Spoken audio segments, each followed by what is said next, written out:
Alhamdulillahirabbil alamin wassalatu wassalamu ala sayyidina Muhammadin khatamil nabiyyin wa ala alihi wa sahbihi ajma'in ba'du. Qala subhanahu wa ta'ala illa ma'amta innaka antal alimul hakim wa la hawla wa la quwwata illa billahil aliyyil azim. Rabbi shrah li sadri wa yassir li amri wa hlul 'uqdatam min lisani yafqahu qawli. Qala Allah ta'ala fil Qur'anil karim a'udzu billahi minasyaitonir rajim. Bismillahirrahmanirrahim. Wala ta'amul 'aqabah wa ma adraka ma aqabah. Fa'qul qabatil amri ta'amul fi yawmin mashqabah yatimin ila maqabah wa miskinan ila maqabah. Thumma kana minal ladzina amanu wa tawassaw bis sabri wa tawassaw bil marhamah. Ulaika ashabul maimanah wal ladzina kafaru bi ayatina ashabul masamah. Alaihim narun muqadah. Teman-teman saya hormati para bapak jamaah Al-Nur, kata-kata kemudian Allah Subhanahu wa taala, alhamdulillah dan nikmat Allah, termasuk juga kesempatan Allah untuk senantiasa berbakti daripada Allah Subhanahu wa taala yang menjalankan perintah Allah baik yang wajib maupun yang sunnah, serta menjauhi segala larangan Allah Subhanahu wa taala. Mudah-mudahan seluruh rakyat pada kita baik yang wajib maupun yang sunnah kepada Allah Subhanahu wa taala mudah-mudahan dengan ibadah yang kita lakukan akan menjadi bahagia kita baik di dunia maupun di akhirat yang akan datang. Alhamdulillah dengan nikmat Allah pula hari ini kita sudah masuk pada tahun baru, tahun Hijriah 1440 Hijriah, di mana hari ini kita memulai kembali satu tahun ke depan sambil kita bermuhasabah selama satu tahun kemarin tahun Hijriah, apa yang sudah kita lakukan, mana yang belum dapat kita lakukan, mana yang kita tinggalkan. Ini bentuk muhasabah pada kita dan Allah Subhanahu wa taala. Beruntunglah mereka yang tahun kemarin selama setahun bisa meningkatkan amal-amal ibadah, dan kita berharap di satu tahun ke depan ini menjadi lebih baik daripada tahun kemarin. Yang tahun kemarin puasa kita sudah lebih sempurna, insyaallah mudah-mudahan tahun ke depannya lebih sempurna. Yang tahun kemarin sudah khatam Quran, insyaallah mudah-mudahan kalau kemarin pernah sekali khatam bisa dua kali khatam. Yang kemarin belum sempat, belum mampu kita berkurban, insyaallah tahun depan kita bisa kurban. Karena memang hampir semua ibadah yang Allah wajibkan kepada kita itu berdasarkan kemampuan kita, berdasarkan kemampuan kita. Zakat bagi yang mampu, puasa bagi yang mampu, haji bagi yang mampu, umrah bagi yang mampu, kemudian kurban bagi yang mampu. Tidak ada satu ibadah yang mau tidak mau, suka tidak suka itu harus dilakukan. Tidak ada alasan tidak mampu, yaitu sholat. Kalau sholat mau kaya, mau miskin, mau tua, mau muda, mau sakit, mau sehat, kita buat wajib. Beda dengan ibadah lain. Cuma seringkali, mohon maaf, batasan persyaratan mampu ini sering kita jadikan alasan untuk kita nggak beribadah kepada Allah, untuk kita tidak mau memenuhi perintah Allah. Contoh yang paling gampang misalkan ibadah haji bagi yang mampu, kurban bagi yang mampu.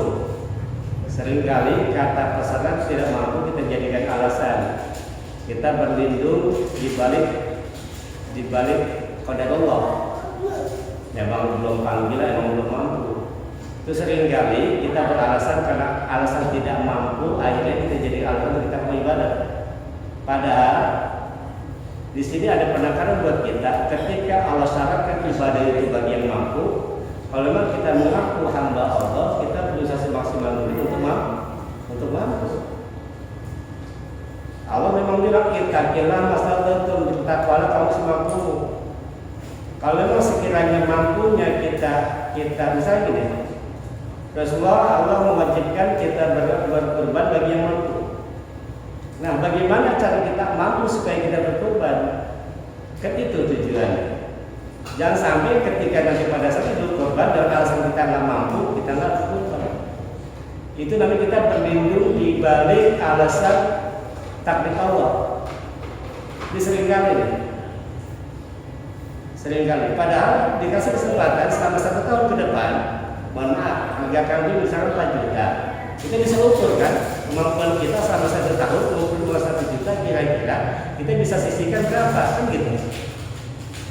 Kalau harga kambing 3 juta 4 juta, berarti dibagi 12 bulan, itulah kesempatan kita. Yang paling gampang, 1 bulan kita sisihkan 400 ribu. 400 ribu 1 bulan, 1 bulan 4 minggu, berarti 1 minggu 100 ribu. Kira-kira nih nabung 100 minggu, 1 minggu mampu nggak kita? Jadi bagaimana caranya kita supaya mampu? Allah menantang kita supaya mampu. Kita mampu membeli sesuatu yang Allah tidak suruh, tapi kita nggak pernah mampu menjalankan yang Allah suruh. Gitu kan? Ini fenomena yang terjadi di masyarakat. Ketika Idul Kurban datang, yang dibeli bukan kambing, satenya apa? Tusukan sama arangnya doang yang dibeli. Kambingnya nggak dibeli.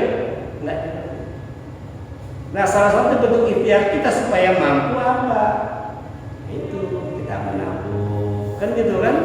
Kalau memang nanti kurang-kurang dikit, Allah yang nambahin. Nabung nih, kan bisa dibuka tuh tabungan kurban kan? Kita berusaha menaiki kualitas ibadah kita gitu saja. Coba dibuka tuh 1 bulan, atau enggak sebulan mah berat kali ya. Kegedean uangnya, ya sudah tiap minggu sekitar ngaji 50 ribu nabung. Apa bayi gitu kan? 50. Kan ada bukunya tuh. Nanti ketika mendekati Idul Adha, tinggal dilihat saldonya berapa dapatnya, cuma 2,5 juta misalkan. Kan kurang-kurang dikit, paling enggak 1 juta, gampang. Nanti insya Allah kan Allah itu contoh ya, sama ibadah haji, ibadah umroh, zakat. Jadi sekali lagi kita itu jangan berlindung di balik kata apa tidak mampu atau takdir Allah hanya karena kita tidak mau melaksanakan ibadah tersebut. Woi haji, woi umroh kan panggilan, belum dipanggil. Nah, kalau memang ibadah haji dan umroh adalah panggilan, cara kita bagaimana supaya cara Allah manggil kita kan itu. Ketika orang lain Allah undang, kenapa saya nggak diundang-undang ya? Padahal sebelah saya itu tukang sayur, sebelah saya tukang ojek, sebelah saya yang secara ekonomi itu lebih rendah. Kok dia dipanggil sama Allah, kok saya enggak sih? Karena ibadah ke tanah suci itu bukan bicara masalah uang semata-mata, tapi nama ini ibadah panggilan. Semakin kuat niat kita untuk mencapai ridho Allah, semakin kuat niat kita untuk ibadah, Allah akan kasih kemampuan. Jadi kemampuan itu Allah berikan tergantung niat kita kuatnya sejauh mana. Semakin kita kuat niat kita untuk menunaikan ibadah tersebut, semakin Allah akan berikan kemampuan.